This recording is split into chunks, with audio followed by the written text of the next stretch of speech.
It is one of the greatest engineering feats of all time. A miracle made of brick and mortar that defied the doubters and helped inspire the Renaissance. The dome of the Florence Cathedral, built 600 years ago by a goldsmith with no training as an architect, who dared to attempt the impossible. He constructs the dome at a time where the technology should not have permitted it. It just should not have been possible. Constructed of over 4 million bricks, weighing 40,000 tons, it's the largest masonry dome the world has ever known. Yet the methods used to build it remain a mystery. Now, a professor obsessed with the dome's secrets joins forces with a team of American bricklayers to put his theory to the test.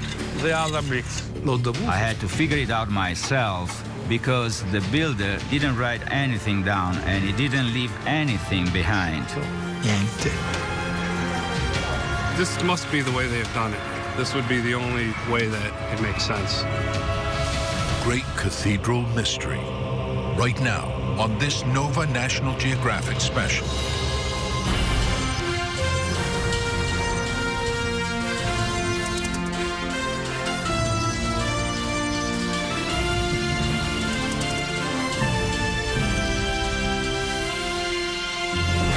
Major funding for NOVA is provided by the following.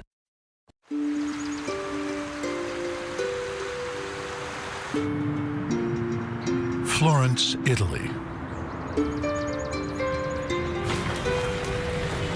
For centuries, travelers have been coming here to gaze at the wonders of the Renaissance. 600 years ago, this city experienced a creative explosion unlike any other. Visionaries like Leonardo da Vinci and Michelangelo flourished here in an atmosphere that celebrated imagination and innovation. Many believe the Renaissance began with the completion of the city's most visible landmark, the dome on the Cathedral of Santa Maria del Fiore.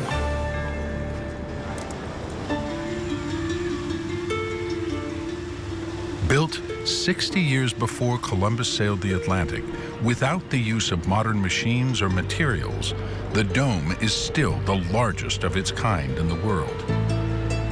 It's an icon shrouded in mystery, because no one knows exactly how it was constructed.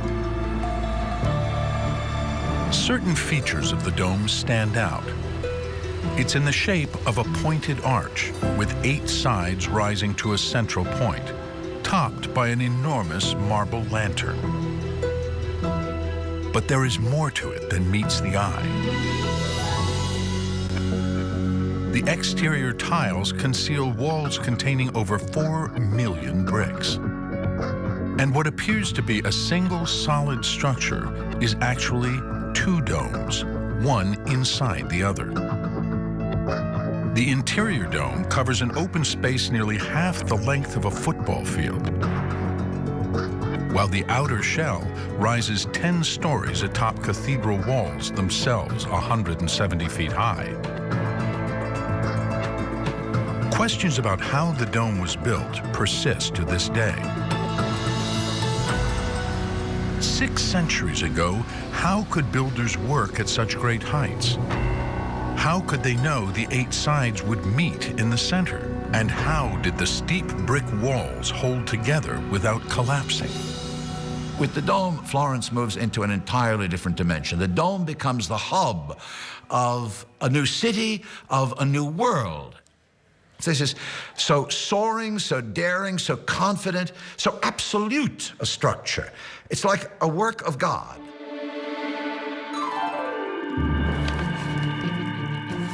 But the dome is the work of a man, one of the most elusive and enigmatic geniuses of all time.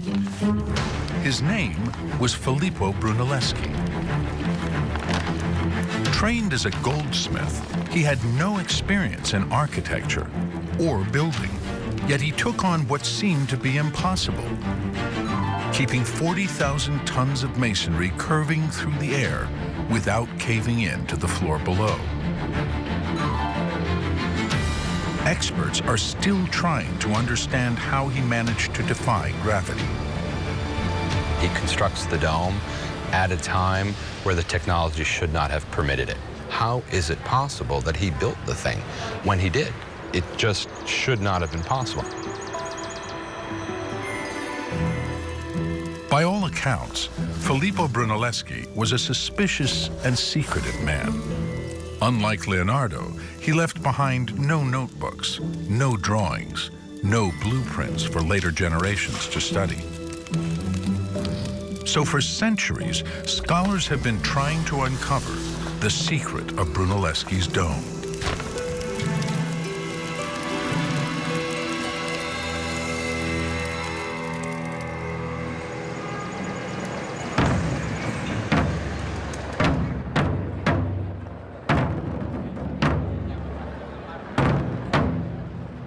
Brunelleschi is so revered in Florence, they hold a parade every year on the anniversary of his death. The destination, his tomb within the great cathedral itself. Leading the ceremony is Massimo Ricci, professor of architecture and engineering at the University of Florence.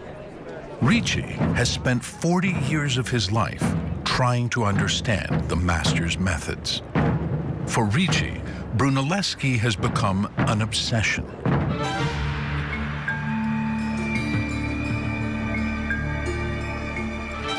Lo studio della cupola. The study of the dome is so difficult and so daunting because it forces you to deal with the mind that created it. It's a direct relationship with the way of thinking that existed outside the norm. And that engagement inspires a kind of fear, but at the same time a great respect for him that is beyond measure. Smisurata stima della persona, di lui. The mystery of the dome has taken such a hold on him that for nearly 25 years, Ricci's been building a dome of his own in a park in a residential neighborhood in Florence, employing what he believes to be Brunelleschi's methods.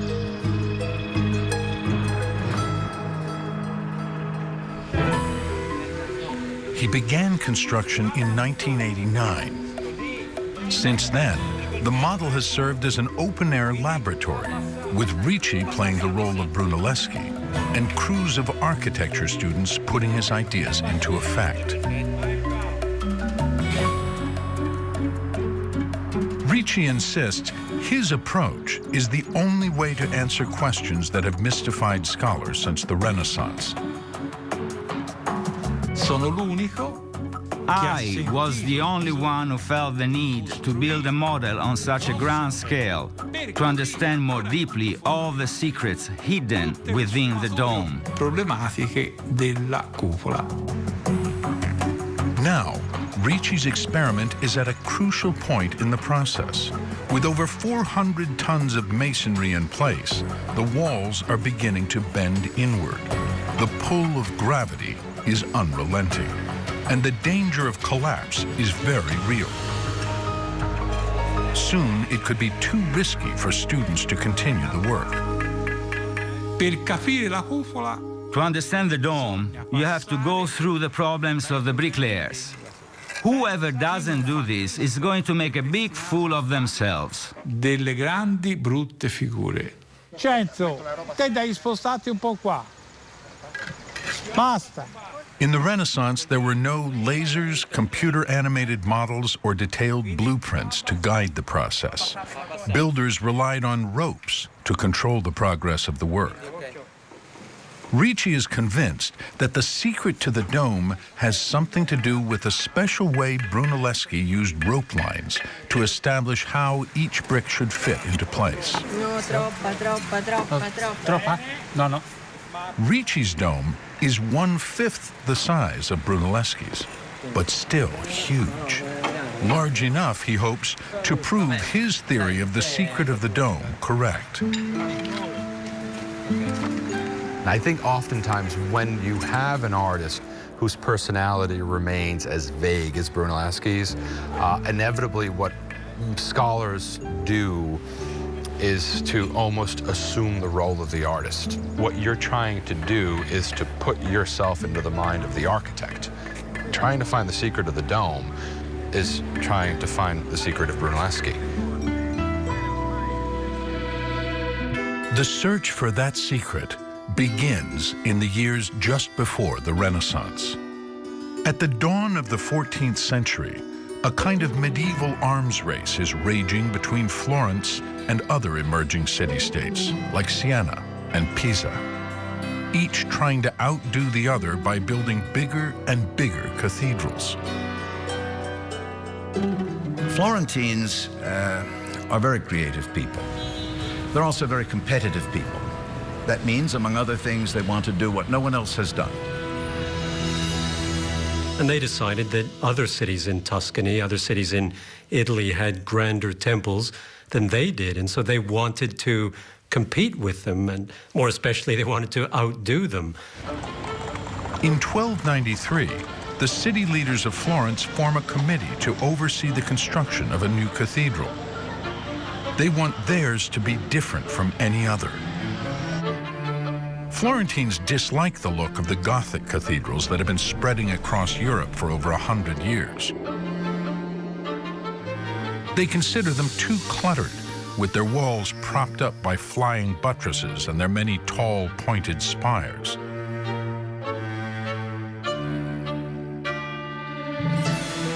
For inspiration, the committee looks to ancient Rome, in particular, to the classical temple honoring all Roman gods, the Pantheon.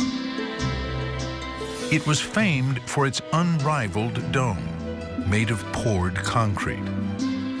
But such engineering technology had been completely erased by centuries of war. And it's the accepted wisdom of the time that no culture will ever rival the Romans in the building arts. Florence is determined to surpass all architectural glories, past and present. Through the 1300s, the Cathedral Committee's vision for Santa Maria del Fiore keeps expanding. Longer, wider, higher.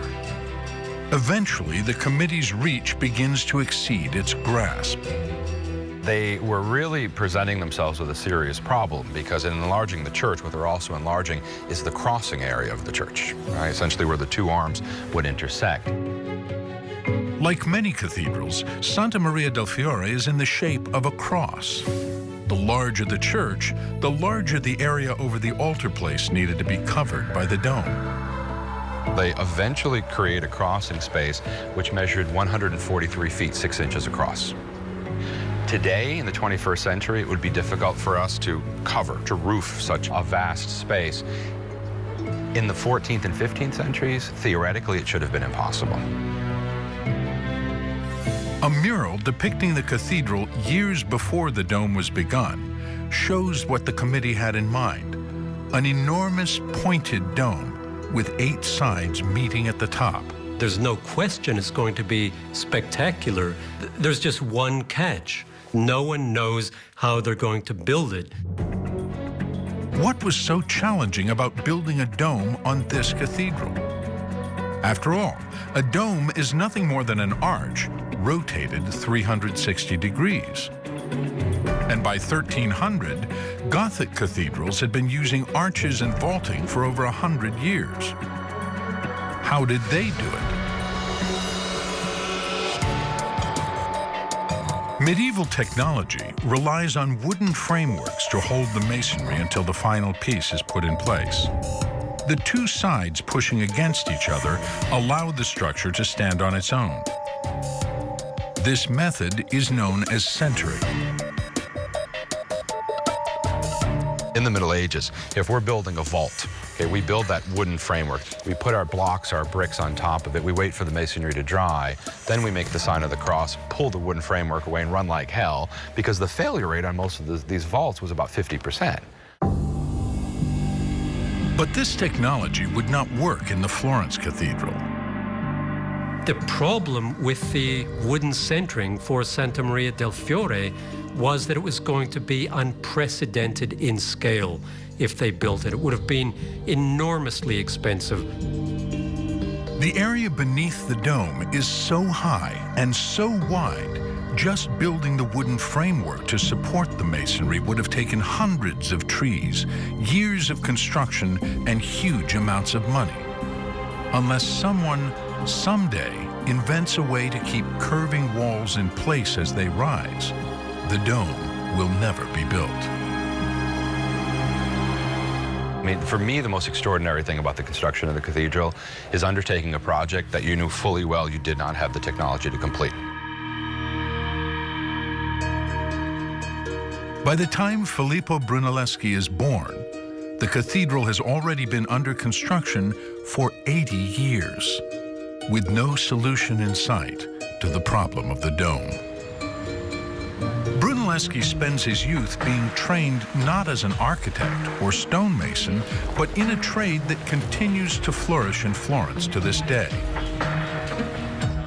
precious metals. It's a path followed in later years by many artists, including Donatello and Leonardo da Vinci.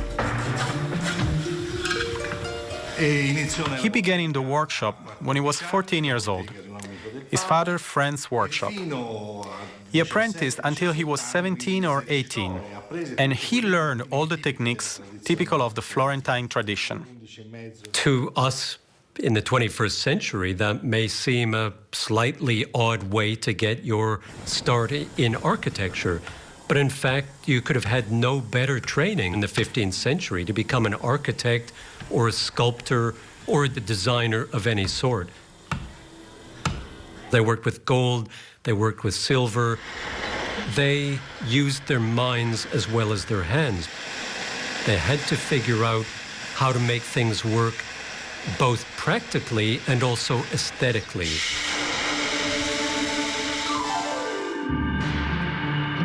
Brunelleschi first attracts public attention in the year 1401.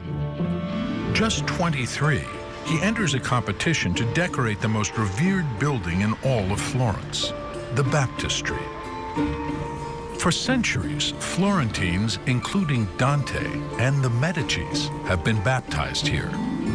And the building needs a new set of ornamented bronze doors.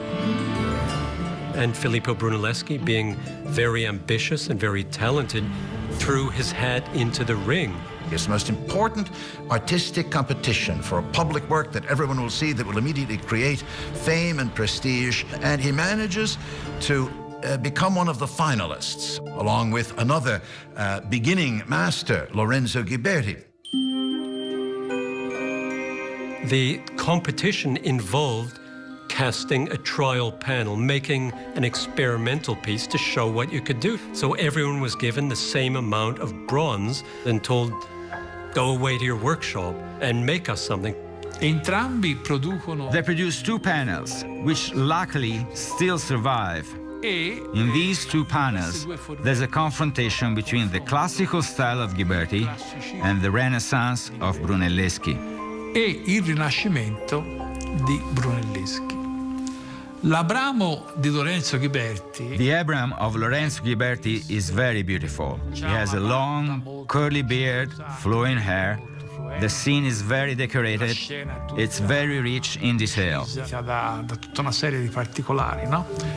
The one from Brunelleschi is one of incredible humanism. Ecco. That's already something new. Look at the way in which Abraham wants to kill his son. While the Abraham of Ghiberti is just in his pose with the knife and the son is there casually, almost like he's ready to be stabbed.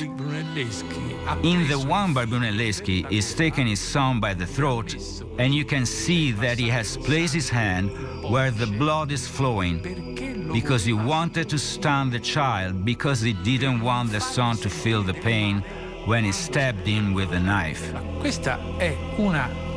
This is the creation of an incredible genius. Above all, it defines Brunelleschi as an artist. Brunelleschi That is the difference this brought to the art of 1400 in the Renaissance. ha comportato nell'arte del This Quattrocento. is the Renaissance. Questo è il Rinascimento. Both panels are masterpieces, but Brunelleschi's vision may have been too far ahead of its time. The commission goes to Lorenzo Ghiberti. Losing the commission to Lorenzo Ghiberti, I think there's no question, hurt Brunelleschi very badly and in many ways shaped his career and the way that he proceeded after that. Brunelleschi may or may not have understood why he lost, but certainly from that point, Filippo Brunelleschi must feel that he has to carve out a new niche for himself. Following the competition, the disappointed Brunelleschi leaves Florence. Little is known about his life for the next 15 years, but it's clear he spends time in Rome, studying the ancient monuments. Some believe he's already preparing himself for a future challenge, building the dome on the Florence Cathedral.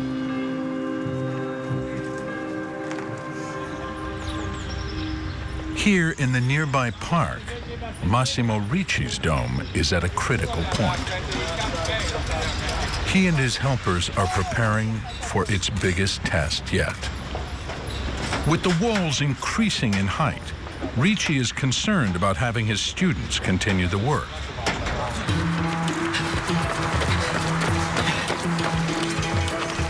So a new team has arrived in town to help push Ricci's experiment forward. Good morning. They are all master bricklayers from the United States. Nice to meet you, sir. Dave Wysocki. Don Hunt, nice to meet you. I think we're starting here. They're members of the International Masonry Institute, an organization that trains workers in the craft of bricklaying. 1/4 inch, half inch, however many millimeters of this. No inches here. No, it's yeah, sorry. Each one has more than 20 years on the job. Not in Florence for the food or the works of art. They are here to lay some brick. There you go, perfect. The bricklayers understand the basic structure of Brunelleschi's plan. The 8 corners of the dome, where the walls meet, act like the ribs of the dome. Once these corner ribs meet at the top, they form powerful arches. Together with smaller interior arches, this goes a long way toward holding the 40,000-ton mass together. Basically, it's a series of 4 Gothic arches that come up this way. So if you see this rib here, the opposite one there is going to come up, like that. So you've got a series of 4 Gothic arches that all should meet in the middle. That's the key. Working on the model, the Americans will be confronting the key mystery of the dome. Until the curving walls connect at the top, what keeps them from falling to the ground? And what magic did Brunelleschi use to defy gravity? You know, I've built a lot of things from stadiums, baseball, football, but I've never ever worked on something like this. We use different mechanisms to hold arches in place, then once we're done, we take them out. But this is freestanding, which I've never ever seen construction like this before. Their first task will be to literally learn the ropes and begin to understand Ricci's theory. They are very okay.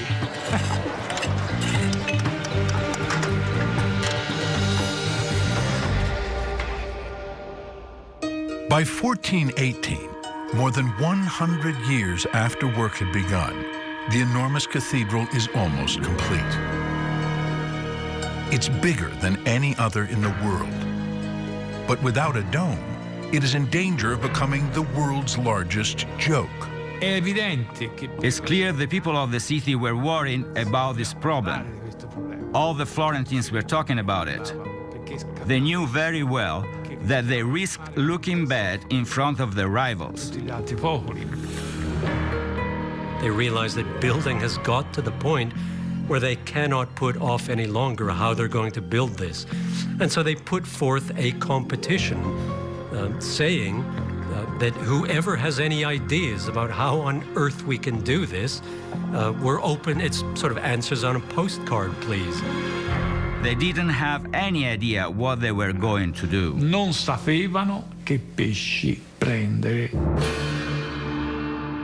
Proposals for the dome come pouring into the committee, but they all share a fatal flaw. They depend on using wooden framework to keep the bricks in place during construction.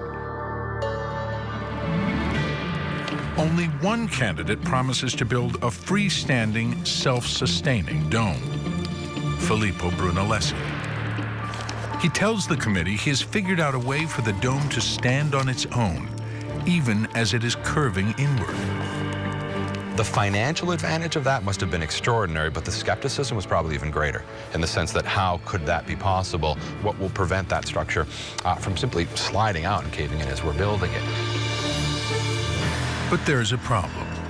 The 41-year-old Brunelleschi has never built anything. When they get to that final piece, I mean, this is really the climax of the entire two-century construction history of the church. Who is this man working in jewelry who now steps forward and says, look, I have the credentials, I have the know-how, I have the inspiration to actually design the structure? And would you have trusted him? I mean, I would not have. Perhaps Brunelleschi's supreme self-confidence impresses the committee because he clearly does not have all of the problems worked out in advance. I think that Brunelleschi had a very clear idea of how to build that dome, but realized that there were certain construction details that he could only figure out as the work was in progress. Filippo, being extremely secretive and not wanting anyone else to know his plan, said, I'll show you how to do it when you give me the job. Give me the job and I'll begin doing it, and you'll see that it works. Everyone else had shown his plan. Brunelleschi refused. He said, I know how to build it. Only I know how to build it. I've studied the ancient Roman structures. I already see it built. And so they said, well, you have to tell us something. So he said, bring me an egg. And he said, anyone who can keep this egg standing upright on the marble tabletop will understand how I'm going to build the dome. Imagine all of these eminent master masons from all over Europe trying to get it to stand upright on its own. All of them fail. So they give the egg to Brunelleschi and say, show us what you mean. And Vasari, who tells this story in the 16th century, uses a very vulgar term. He says, Pippo ruppe il culo all'uovo. Pippo, Filippo's nickname, broke the egg's ass. So he breaks the bottom of the egg. They say, well, we could have done that too. And Brunelleschi says, yes, and you would be able to build the dome if you know what I know. 17 years earlier, his radical vision may have cost him the competition for the baptistry doors.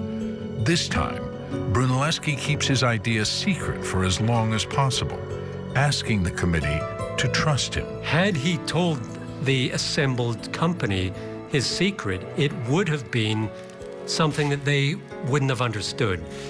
A special brick pattern, a special kind of brickwork that he was going to use in the interior of the dome. In April 1420, the committee comes to a decision. They choose Brunelleschi, along with two others, including his old rival Ghiberti, to build the dome. If he ever was going to have a moment of doubt, I think that would have been the one, because he would have seen up close and personal the magnitude of the task that literally lay before him at that point, because he would have looked across this chasm, this yawning gap. He must have, at some level, gulped and thought, am I going to be able to do this? Brunelleschi quickly emerges as the leader and takes on his first challenge, lifting the building materials 170 feet to the work platform above. Technologically, the means did not exist. Up until Brunelleschi's time, lifting devices were referred to generically as the rota magna, okay, or as the Great Wheel, which was a large wooden wheel that looked very much like a modern gerbil cage, inside of which human beings would walk, causing the wheel to turn, and as that wheel turned, it would coil a rope. Okay, and that coiling would gradually then lift an object based on the lifting power of the people who were actually walking inside. Brunelleschi realizes that the old method could not be used in a project this large and a work site this high. He invents a hoist that uses oxen rather than people to raise and lower the loads. This is really Brunelleschi as the engineer, Brunelleschi as the inventor. They're turning a wheel that would turn a vertical shaft, and it in turn would have a series of cogged wheels that would then interlock with other cogged wheels. And so as the oxen are moving in one direction, they could, of course, lift weight upward, okay? But more importantly, Brunelleschi realized we're not going to have to only lift weights up, we're going to have to lower those weights as well. And so he introduces what is the first ever reverse gear in history. Keeping